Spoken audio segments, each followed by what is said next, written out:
আপনি কি জানেন এমন একটি রাত আছে যে রাতে আল্লাহ তাআলা অগণিত বান্দাকে জাহান্নাম থেকে মুক্তি দেন? এমন একটি রাত যে রাতে পুরো বছরের তাকদীরের ফয়সালা লেখা হয়? আর সেই রাত্রি যদি আমরা অবহেলায় নষ্ট করি তাহলে এর চেয়ে বড় ক্ষতি আর কি হতে পারে? আজ আমরা কথা বলবো শবে বরাতের রাত নিয়ে এবং এই রাতে ঠিক কি কি আমল করবেন ইসলামের দৃষ্টিতে। ভূমিকা সংক্ষিপ্ত ও সুন্দর। বিসমিল্লাহির রহমানির রহিম। সমস্ত প্রশংসা আল্লাহ তাআলার জন্য।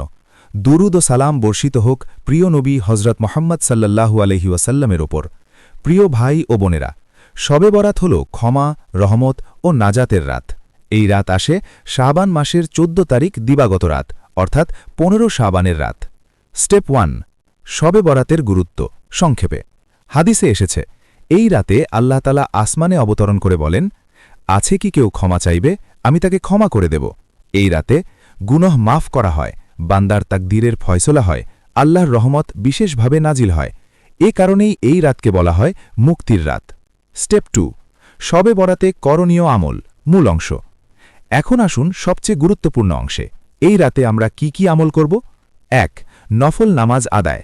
২ রাকাত করে নফল নামাজ পড়ুন, যতটুকু সম্ভব, কিন্তু বোঝা বানাবেন না, তওবা ও আল্লাহর সন্তুষ্টির নিয়তে। ২, বেশি বেশি ইস্তেগফার। এই রাতে অন্তর থেকে বলুন, আস্তাগফিরুল্লাহ আল আজিম। নিজের জীবনের সব গুনাহ, ভুল ও অবহেলার জন্য আল্লাহর কাছে ক্ষমা চান। ৩, দোয়া করা সবচেয়ে গুরুত্বপূর্ণ। এই রাতে দোয়া কবুল হওয়ার আশা বেশি। দোয়া করুন নিজের জন্য, বাবা মায়ের জন্য, পরিবারের জন্য, পুরো উম্মতের জন্য। বিশেষভাবে দোয়া করুন ঈমানের ওপর মৃত্যু, গুনাহ থেকে হেফাজত, রিজিকের বরকত, আখিরাতের মুক্তি। ৪, কোরআন তেলাওয়াত। অল্প হলেও মনোযোগ দিয়ে বুঝে বুঝে পড়ার চেষ্টা করুন। ৫, পরদিন রোজা রাখা। হাদিস অনুযায়ী ১৫ শাবানের দিনে রোজা রাখা মুস্তাহাব। অবশ্যই যে সব কাজ থেকে বিরত থাকব। শবে বরাত মানেই নয় আতশবাজি, ফানুস, অনর্থক ঘোরাঘুরি, ভিত্তিহীন বিদাত। ইবাদত হবে শান্তভাবে, একান্তে, সুন্নাহের আলোকে। শেষ নাসিহাত, ইমোশনাল ক্লোজিং। প্রিয় ভাই ও বোনেরা, আমরা কেউ জানি না এই শবে বরাত আমাদের জীবনের শেষ শবে বরাত কিনা।